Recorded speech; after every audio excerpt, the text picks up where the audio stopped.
Hi, I'm Kay Norton, Associate Professor of Music History at the Herberger Institute School of Music at Arizona State University. I want to talk today a little bit about one of my current research interests, the intersections between music and health. Whenever I talk to people about this, I want to say right up front that I'm not a music therapist. That's a board-certified professional trained to assess, evaluate, and treat patients with musical interventions. Instead, I'm a musicologist, and that means an educator, a musician, a researcher, and a writer. In my research, I sift through various sources in order to find evidence of music's power to improve the human condition. In other words, I work on documenting what most people believe already, that music is good for you. So, why is my work important if a lot of people are already on board? Here's the answer.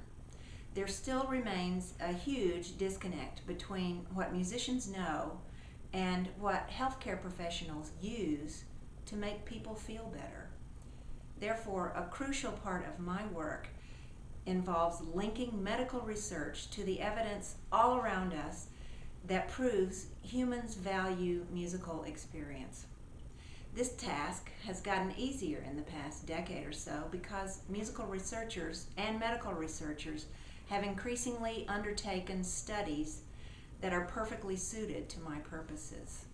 The book Musicophilia by neurologist Oliver Sacks and This Is Your Brain on Music by cognitive psychologist, neuroscientist, and musician Daniel Levitin show that even the popular press has begun to invest in this type of research, and that is a terrific thing.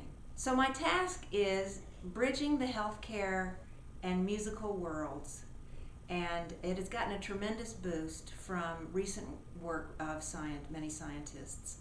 But let me give you an illustration of my work in progress. And by the way, if you're interested in any of the studies that I mentioned, or if you want to know more about my work, please email me at Arizona State University. One current fascination of mine is with the power of the human voice.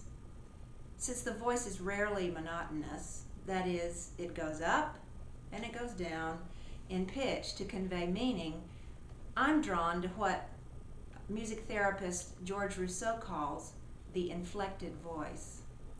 I maintain that the musical or inflected voice is a vastly underutilized tool in improving the human experience.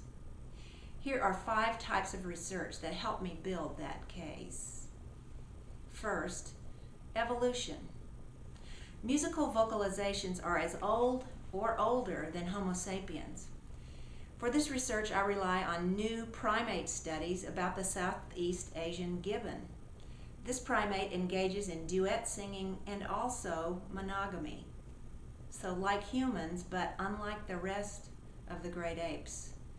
That study is by Wallen, Merker, and Brown.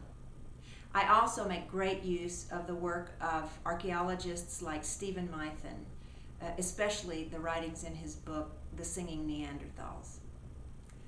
Another important source for this chapter that I'm writing is mythology, where stories about the musical voice figure prominently. One often repeated story is about Orpheus, who sang and accompanied himself on the lyre, and when he did that, bloodless ghosts wept, and the king and queen of the underworld couldn't resist his pleas for the salvation of his wife.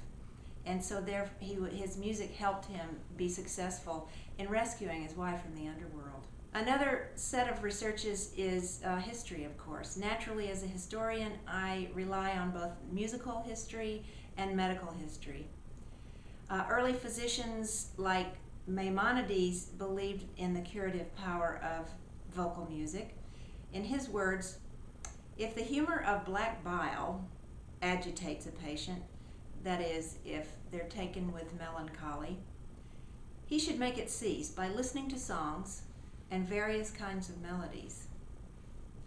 And from musical history, Ellen Harris writes that the famous opera singer Farinelli was called to Madrid in 1737 by the Queen in the hopes that his singing would help cure the debilitating depression of King Philip V. It became Farinelli's responsibility to serenade the king every night. The number of arias differs in reports between 3 and 9, and this was an obligation he apparently maintained for 9 years until the king's death in 1746. Newer medical research suggests why the voice is such a powerful delivery system for melody. We've known since the 1970s that the human fetus can hear, beginning in the 3rd trimester of pregnancy. Scientists learned in 1994 that the most intense acoustical signal in the amniotic environment, or in the womb, is the mother's voice. Science therefore has clinically documented a well-known truth that even days-old infants recognize and prefer the mother's voice over that of anyone else.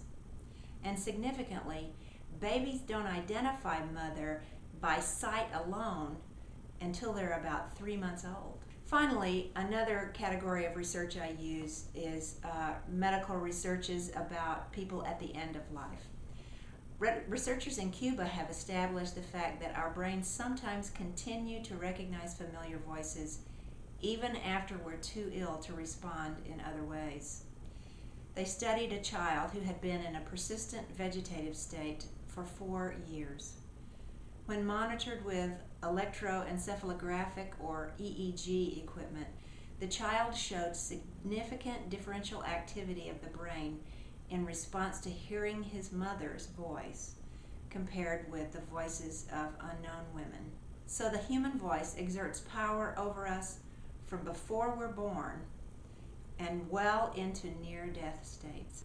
All these and other sources convince me that no matter how much we know about the human voice, we still have a great deal to learn about how we respond to it. So in this research, my hope is first to reiterate the tremendous importance of the voice to human beings, and second, to challenge healthcare professionals to rethink how they use not only their voices, but also voices beloved by the patient, to humanize environments like the doctor's office or the hospital or hospice, and to humanize experiences like chemotherapy or even the dying process.